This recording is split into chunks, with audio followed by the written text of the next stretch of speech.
Hiya, it's Xavier. Guess where we are? We're in my bonsai retreat. Well, isn't that a surprise? Sun's blaring down, as you can see from the lovely glossy look of my long sleeves, and we're going to be looking at the Yamadori dig from 2022. Let me tell you a story. Way back, 8th December, it was cold and chilly, and in fact it was one of two brilliant collaborations that was taking part between myself and Jelle of Growing Bonsai.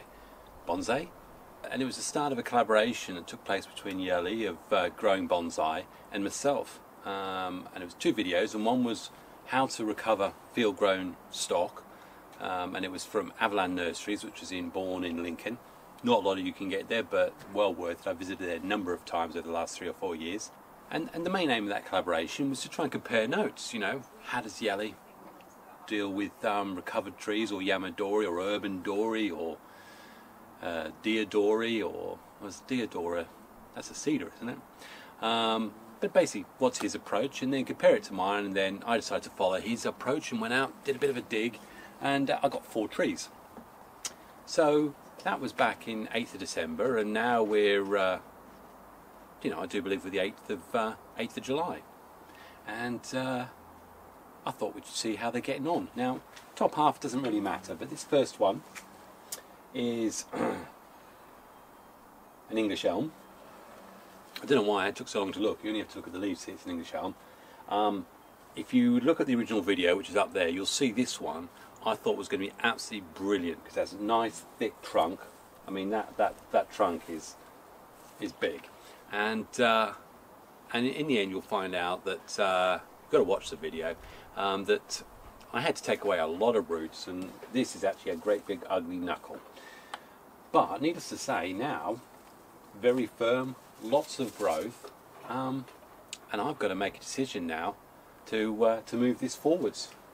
So I'm going to be doing a chop on it, probably around here, so that we can get all the growth growing down here, and then I'm probably going to be leaving it again for another 2 or 3 years. And as I say, if you look, the only option I've got really, I'm going to be cutting here, which is taking off the top 2/3, is I'm either picking a main leader to take over for the next stage of that trunk growth, which would probably be this one. Well, the thickness is half a pencil, and it has to at least get half the size of that before it's going to look anywhere near realistic. That's not going to happen. So what I'm probably going to be looking to do is to actually grow, you know, 5, 6, 7 of these, and create a nice sort of broom on it, I think. I mean, or a sumo tree or something. But that's going to be my aim. But the first thing to do is I've got to cut there. So got my trusty blade, and I'm going to get to work on that. Just trying to work out whether I want to go up as high as here, but I don't think I do. So actually, to make this easier, I'm going to remove a lot of this growth that will most definitely not be part of it, and gives me some nice clear lines of what I do not want. Don't need anything up here. And the main reason for not going higher up is there's absolutely no taper, so I've got to bring it as short in as I possibly can. And the reason why I didn't make that trunk chop right at the beginning was because I didn't know where all these shoots were going to come from. Although, I mean, I could have guessed, could have just chopped low anyway. But the good thing about this is I've got so much growth there, it's all going to be feeding energy into the roots anyway. So let's get this chop done.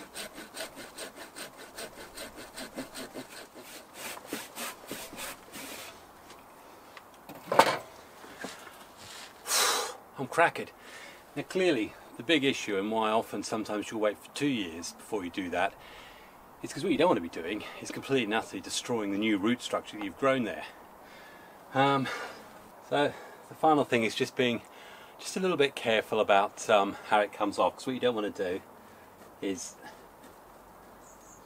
there we go. That was hard work. We've got that off. You can remove some of these suckers that are growing up and down the bottom. And the biggest thing that I discovered there was that wood was tougher than I thought. and I think probably if I was going to learn anything from that, having seen how well the English elm budded from rootstock, and you'll see it in another one, I would have done that cut when I did the recovery, which was in the second video when I talk about how I prepare these trees. This is tied down and in. Certainly there was some roots getting moved about there, but I'm relatively confident that they should be fine. I'm going to continue to let this stuff all grow up, pick some decent ones. I don't want the lower. Let's get rid of the lower stuff, because I want all the energy to go into these. So we've got this one, so we don't want the little one beside it. That's going up. We've got this one up here. I may keep this lower one.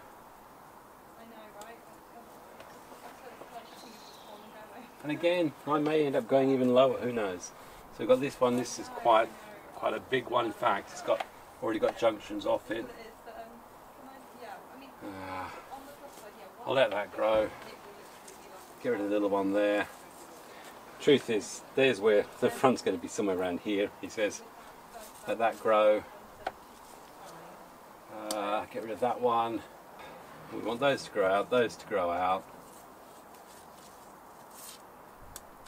I will put some Vaseline on the top. Vaseline just to, if anything, just to stop infections getting in on the cut site. The thing about it is that I will probably get more buds coming up from the side of the cut site, which is why you sort of try to do a V on it, so that you can create. Okay, right. So that's the first one.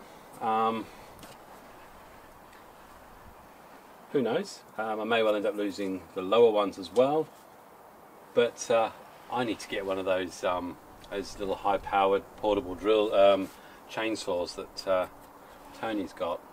Oh well.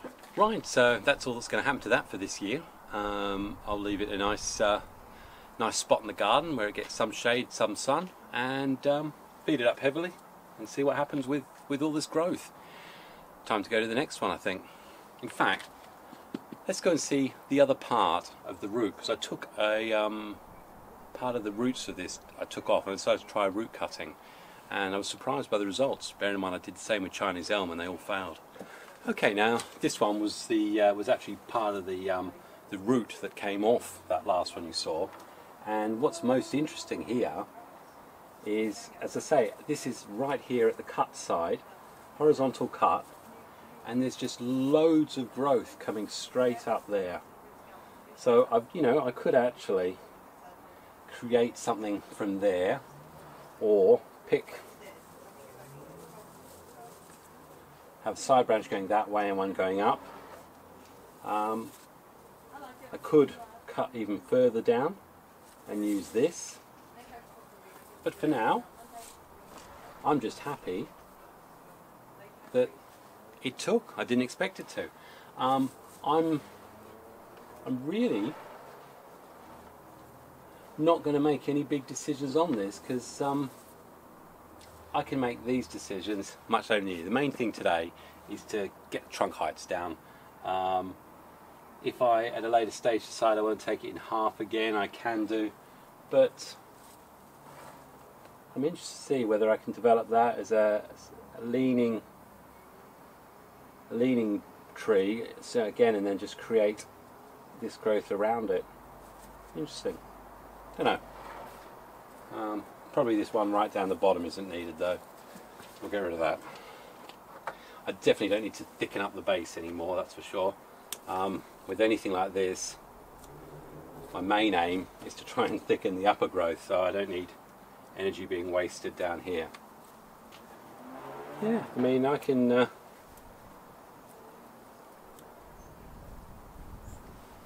could be quite surprised by that, to be honest, and I didn't expect it to take, so it's another thing. You see me quite often put sticks and goodness knows what in soil and said, who knows, we'll see what happens. This was one of those occasions, and on this occasion it's worked. 80-85% of the time it doesn't, but if you don't try, you're never going to get these nice little surprises when it does work. Okay, let's move on to the next one, shall we? Well, we've got another monster English elm. As I say, when I retrieved it, it was 6 foot. Cut it down to 2.5 foot, and secure in there. Lots of growth from here, and again I have the same issue. It's absolutely deadpan straight. So my best bet with this is looking at creating something low down, Shohin style, and just remove the top. So you've seen me hack around and deathly murder a tree with a saw. I'm going to do that off camera and show you some wonderful results after and tell you how easy it was. So English elm number 2. Lovely root structure on it. Really like the base. That's what we're left with. Much more realistic height for this. Not entirely sure where we'll go from there, but I've no doubt we're going to get more budding coming from up there as well, which could be useful. All I will do is remove this stuff at the bottom, because we don't want any of this silly root there, which we don't want. Probably the only root keeping it alive. I like it, it's a big branch, so who knows. And again, what I don't want to do is eliminate other choices, and there is a choice that I could let this go really large and end up taking it off again. So in this one, I'm just going to stay to where we've got clearly defined decent branches. And for now, quite happy to leave that, see how that grows out. Okay, so the next one's this hornbeam, and this one is probably the surprise of the lot. And you'll see why when I start clearing out. What you've got is down here, just clear out some of this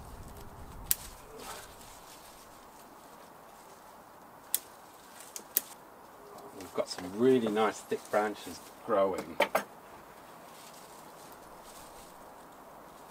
just going to help make the decision on this one. And of all of them, this is the one that's really, really done well for me. Get rid of that one down there. This is always the difficult thing, is making decisions about, I mean, the truth is, I've got more growth higher up.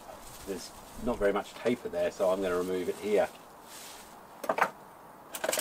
Hopefully my ratchet ones will do that job for me.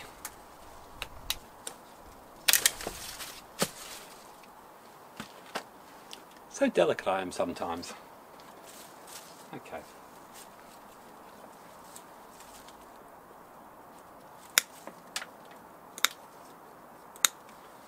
A little cut there, that's gone. Okay, so looking at that, you get a front that's in there with this growing up around it. Again, we've got much thicker branches happening, but let's just get rid of some obvious issues.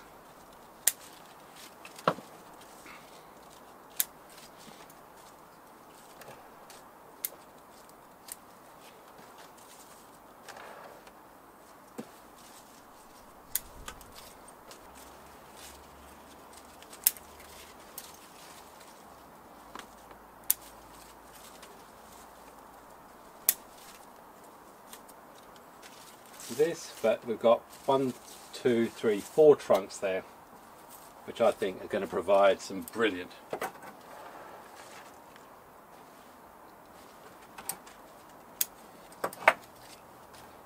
And to be fair, this is an example of out of the 4 trees I recovered, this is the one I least expected to give me some good results. And you know, there is going to be a beautiful tree in there, I can see that, and all I have to make sure is I don't muck it up.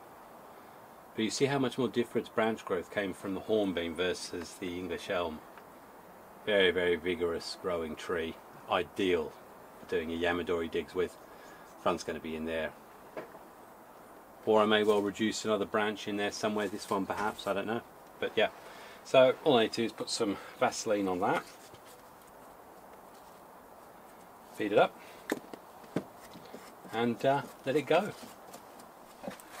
So that basically just leaves one more. I think it's another hornbeam. In fact, I know it's another hornbeam, and it's the worst of the four that I recovered. And I think I thought it was going to be the best because of how it looked in the ground, but it's that classic Y shape that you end up not knowing where to go with, and it's all very, well, you'll see, I'll show it to you now. Yeah, so this is the fourth hornbeam, and for some reason I liked how that looked, but you've got this very, there's definitely a swelling here. It's very two-dimensional root structure. I don't know why I collected it, to be honest, but what to do? And there's a real obvious answer, and that would be to actually go, there's nothing usable. Even there's nothing, it's too long. Here's two, there's no taper, it's all very, well, no, it looks horrible. So I either throw it or I take a punt. See, even here it narrows right at the base here. What I need is shoots to come out of here. Now, because I know how hornbeam respond from what I've observed the other one, I could take a chance and really cut it right here and yep, lose all the foliage. But I have to be honest, I mean, could I air layer?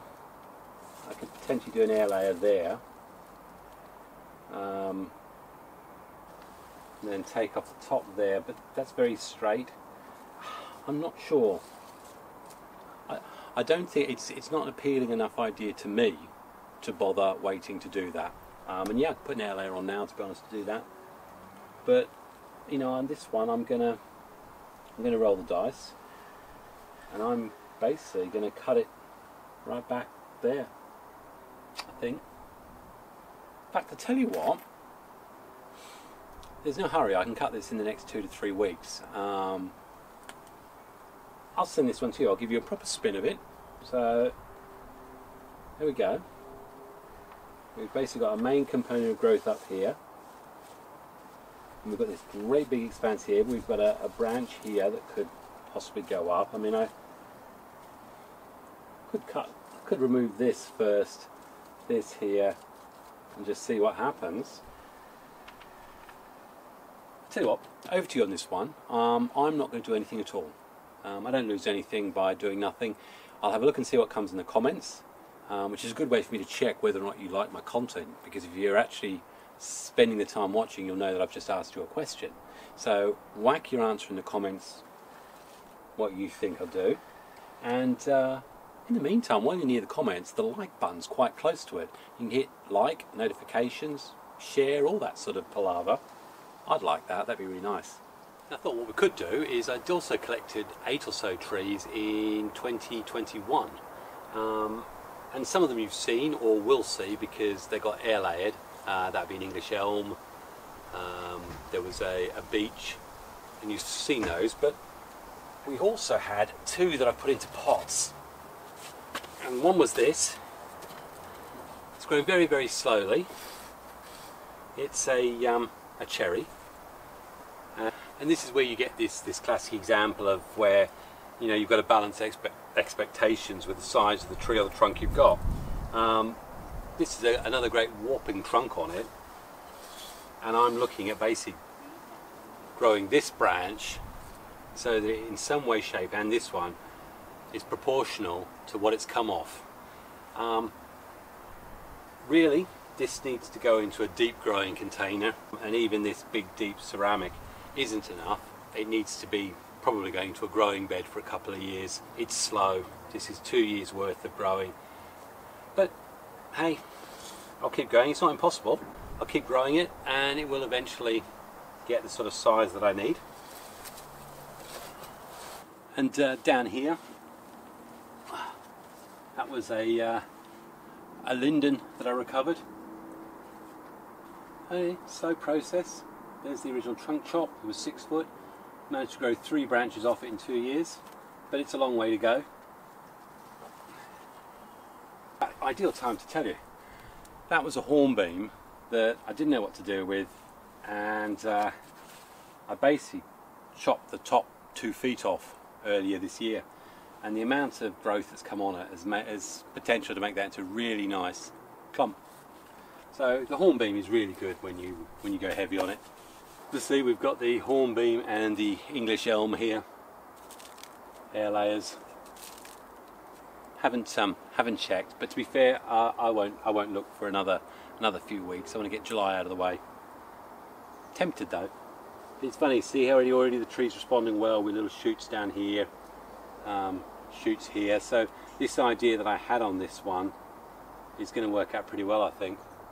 So even if I lose the top, I'll have a good bottom on the hornbeam. And the last of the trees that I recovered in 2022 was this hornbeam. Put into this great big ceramic because in those days I had loads of ceramics free and I thought, yeah, get it in there. It's slow. It's taken a few years to even get to this point, and the trunk's nowhere near as thick as the ones you've seen. This one I may actually do a little bit of styling on in a video. We'll see how it goes. There's no hurry on it. It's developing. Wounds are healing, stuff like that. So yeah, but so they're the trees that were either dug up in 2022 or updates on the ones in 2023. So from Xavier in his bonsai retreat, having used a little bit of this to cut some trunk, I'll say thanks very much for taking the time to watch. Again, stress on you, if you haven't seen the collaboration between Jelle of Growing Bonsai and myself, you need to. He's actually the king of humour. I didn't realise just how much humour he's got, but yeah, he's worth watching. Puts me to shame. So I'm going in for some lunch now. As I said again, if you love this stuff, please hit like. It helps the algorithm. Better still, it helps me continue to produce good stuff for you. If you've got any ideas for things you'd like me to try out or do, drop it down in the comments and I'll see what I can do. But anyway, happy bonsaiing. God bless. Cheers. Cue bloopers. Like, subscribe, and hit that little bell to get the notifications. Thank you. Who says having children isn't useful? Absolutely. Rude. Rude? Right, we are useful. Oh.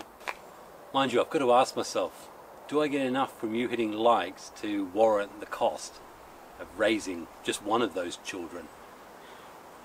I'm just not sure it's worth it.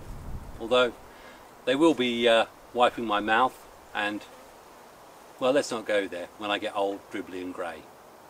Actually, I'm already there, aren't I? Cheers.